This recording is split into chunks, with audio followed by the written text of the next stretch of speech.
சீரியல்களின் full எபிசோடுகளை Sun டிவியில் ஒளிபரப்பான உடனே எக்ஸ்க்ளூசிவாக சன் நெக்ஸ்டில் மட்டும் ஃப்ரீயா பாருங்கள்.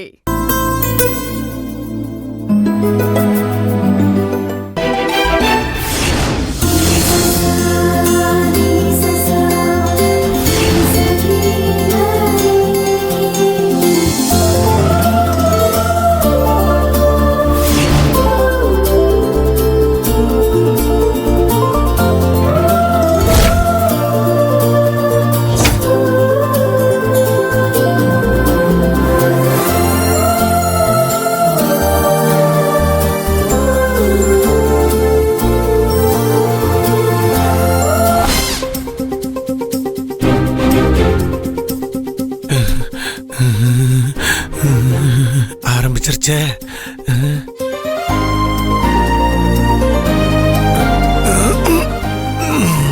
அழகு, என்னடாச்சு உனக்கு?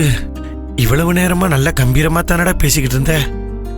இப்ப ஈச பால் சொம்போட வர்றத பார்த்ததும் கிடுக்கிட்டு கிட்டு கிட்டு கிட்டுன்னு ஒரே படபடப்பா இருக்க. என்னடா? ஐயோ வேர்க்குதே.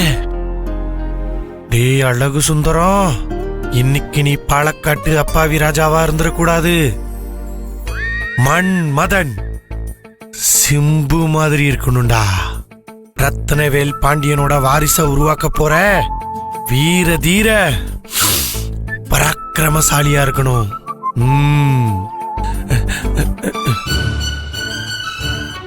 ஜோயிஸ் வராளே, எம்பிட்டு அழகா இருக்கா. இப்ப இங்க நிக்க வேணா, போய் அங்கிட்டு போய் உட்காந்துருவோம். ஐயோ இவ வேற சும்மா இருக்க மாட்டேங்கிறானா.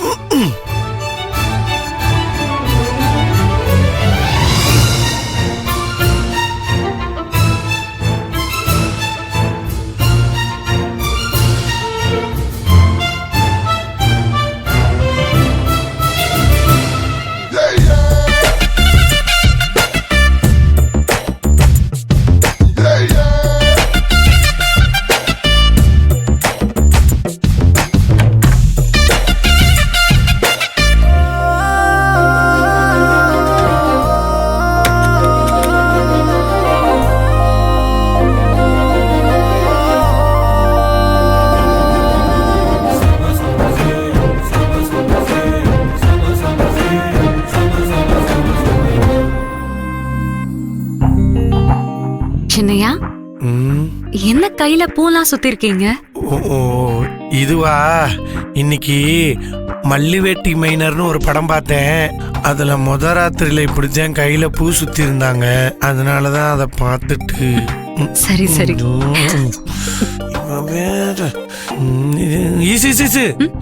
ஒரு நிமிஷம். என்னாச்சு? இல்ல, நான் உங்ககிட்ட கொஞ்சம் மனசு விட்டு பேசணும். சரி, பாலை குடிச்சிட்டு தெம்பா பேசிக்கலாமே. என் தெம்புக்கு இப்ப எந்த குறைச்சலும் இல்ல. முதல்ல பேச்சு, அப்புறமா பாலு. சரி. என்ன சின்னாலும் கேட்டுக்கிறான்.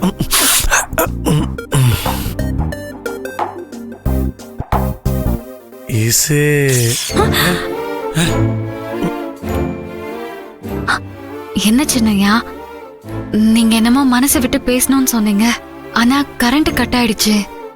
என்ன பண்றது? கொஞ்ச நாளா என் வாழ்க்கையே இருட்டா தானே இருக்கு. இப்ப இந்த ரூம் இருட்டா இருந்தா என்ன, வெளிச்சமா இருந்தா என்ன, இருந்துட்டு போட்டு விடு.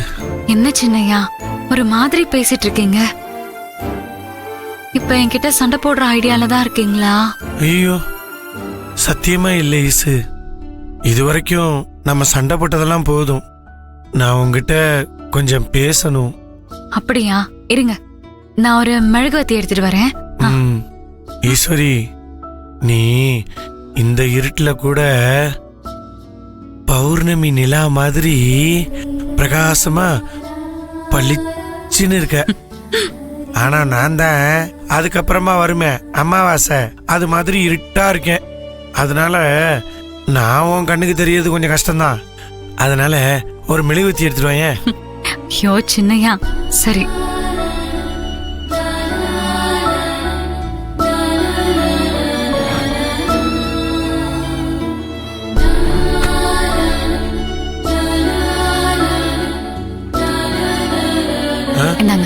அதை வைங்க.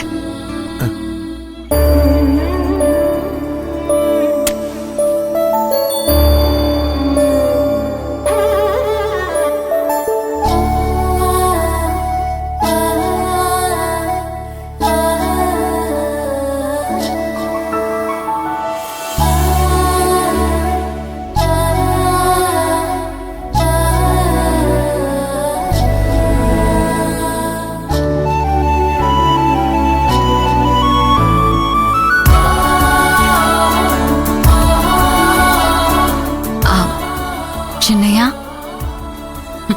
சின்னையா, என்ன ஆச்சு? அது இசு, இப்ப நான் என் ஆள் மனசுல இருந்து உங்ககிட்ட ஒரு விஷயம் பேச போறேன். அதனால நான் பேசுற ஒவ்வொரு வார்த்தையும் உண்மைதான். நான் நிஜமாவே சொல்றேன் இசு. ரவுடி பயல்களுக்கெல்லாம் பயந்துக்கிட்டு தான் நான் உன்னை வேலைக்கு போக வேணான்னு சொன்னேன். என்ன மன்னிச்சிரு. உன்னை IPS ஆக்கி பார்க்கணும்னு ஆசைப்பட்டது நான் தான். உன் அப்பாவோட கடைசி ஆசை அதான். இன்னைக்கும் அது எனக்கு ஞாபகம் இருக்கு. அவரு என் கையை பிடிச்சிக்கிட்டு என் பொண்ணு எப்படியாவது அவள் லட்சியத்தை அடைஞ்சிடணும் தம்பின்னு சொன்னாரு. அப்படிப்பட்ட ஆசைய நான் தடுக்க பார்த்துட்டேன். உன் மனசை நான் எதுவும் கஷ்டப்படுத்திருந்தா என்னை மன்னிச்சிரு. நான் உன்னை வேலைக்கு போகாதன்னு சொல்லியிருக்க கூடாது. இந்த அளவுக்கு உன் மனசை கஷ்டப்படுத்திருக்க கூடாதுதான். இங்க பாரு ஈசு, இப்ப நான் தெளிவா சொல்றேன், நல்லா கேட்டுக்க ஈசு. நீ இனிமேல தாராளமா வேலைக்கு போலாம். நீ எவ்வளவு கொடூரமான ரவுடியை கூட பிடிக்கலாம். இந்த ஏன் கவுண்டரு உன் கவுண்டர்னுவியே அந்த மாதிரி நீ எங்க வேணாலும் போகலாம் வரலாம். உன் வேலை சம்பந்தமா நான் உன்னை எதுவும் சொல்ல மாட்டேன், என் வாயவும் திறக்க மாட்டேன். சின்னையா, ரொம்ப தேங்க்ஸ், ரொம்ப ரொம்ப தேங்க்ஸ். உண்மையை சொல்லணும்னா காலையில நீங்க இத பத்தி பேசுறப்ப கூட நான் நம்பல. ஆனா இப்ப நீ நம்புறல. சின்னையா, மனசுல இருந்து உண்மையா பேசுற வார்த்தைய நான் எப்படி நம்பாம இருக்க முடியும்? இப்ப நான் நம்புறேன் சின்னையா. இப்ப இருக்கிற சூழ்நிலைக்கு நீ என்னை நம்புறேன்னு சொல்றது எனக்கு சந்தோஷம் இசு. அப்புறம் இசு, அம்மா